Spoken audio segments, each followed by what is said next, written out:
Сегодня я расскажу историю невероятно сильной и смелой женщины, которая стала голосом своего народа.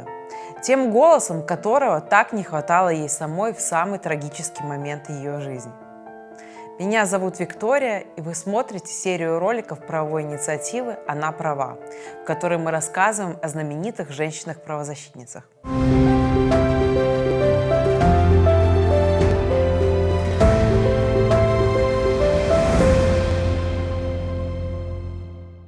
В этом выпуске вы узнаете историю иракской правозащитницы езидского происхождения Нади Мурад.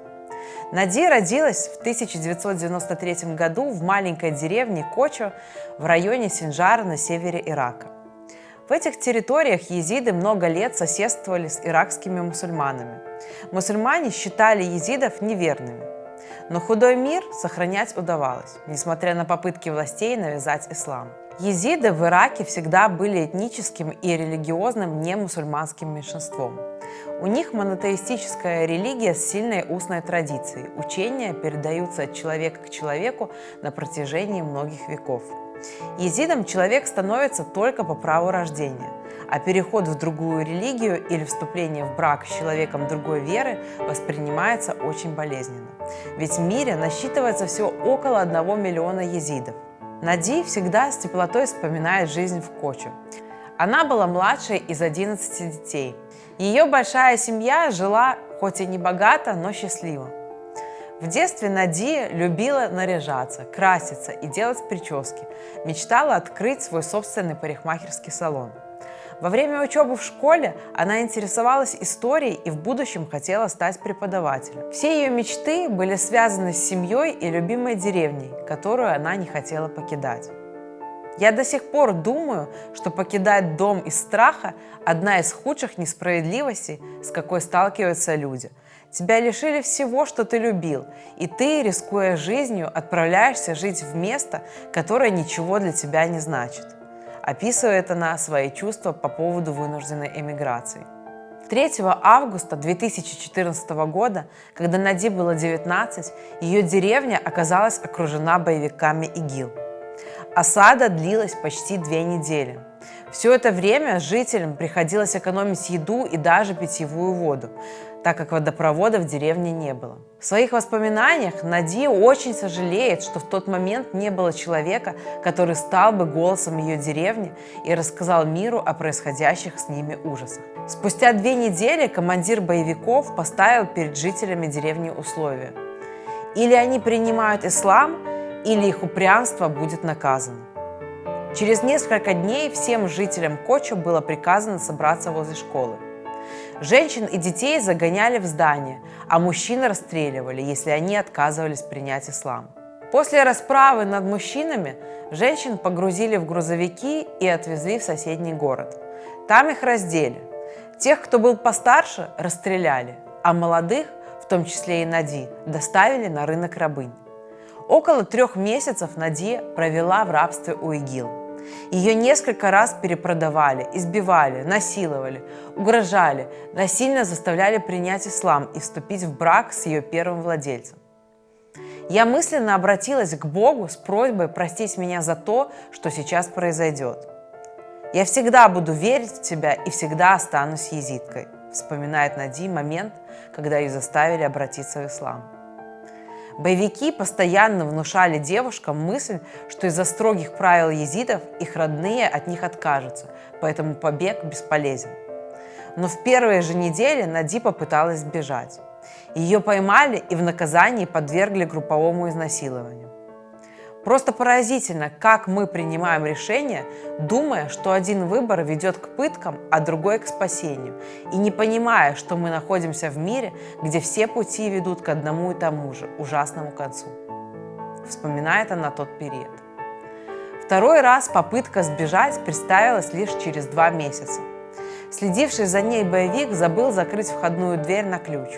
Он не запер дверь, потому что был уверен: от всего, что со мной сделали, а также от голода и болезни, я настолько ослабла, что даже не подумаю сбежать. Они решили, что я теперь в их власти навсегда.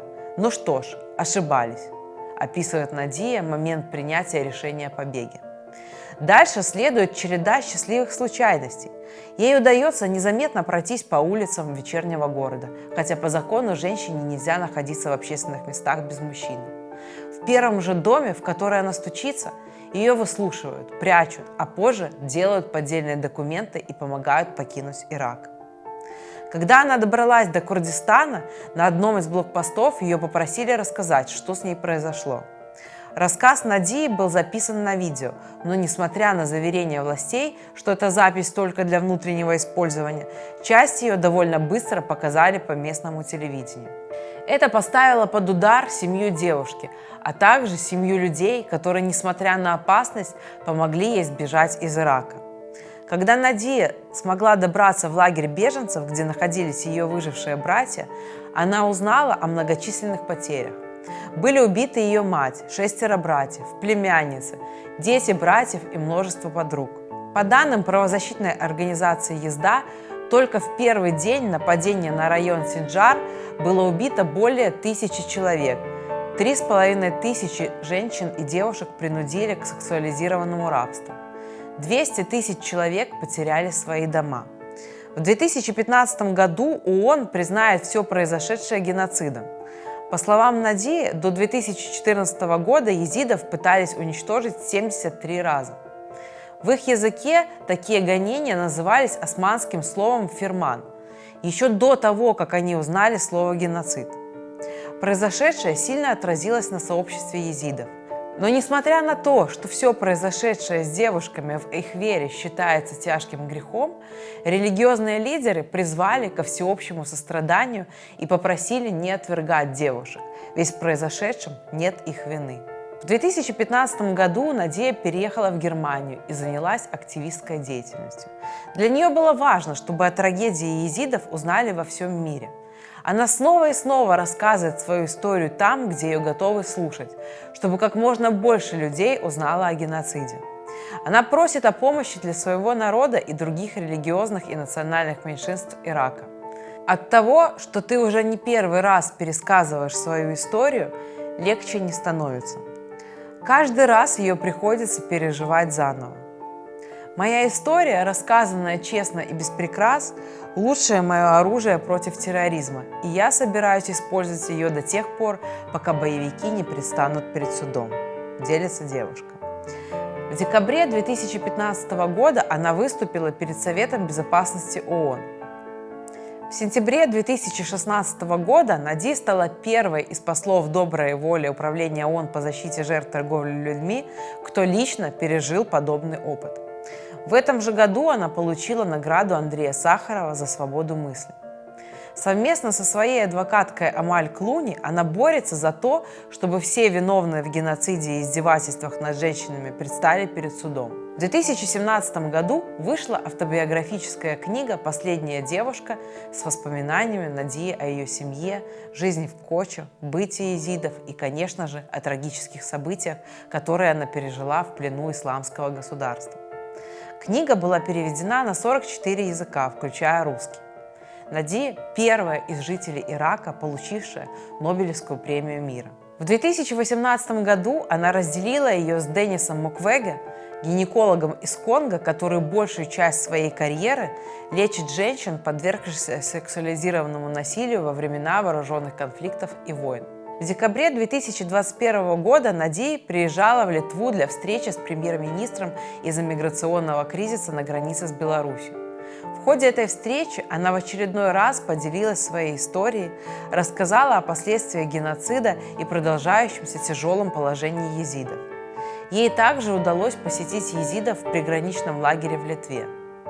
Душераздирающе видеть, как уязвимые люди, такие как езиды, используются в качестве пешек в политической игре, которую ведет коррумпированный диктатор.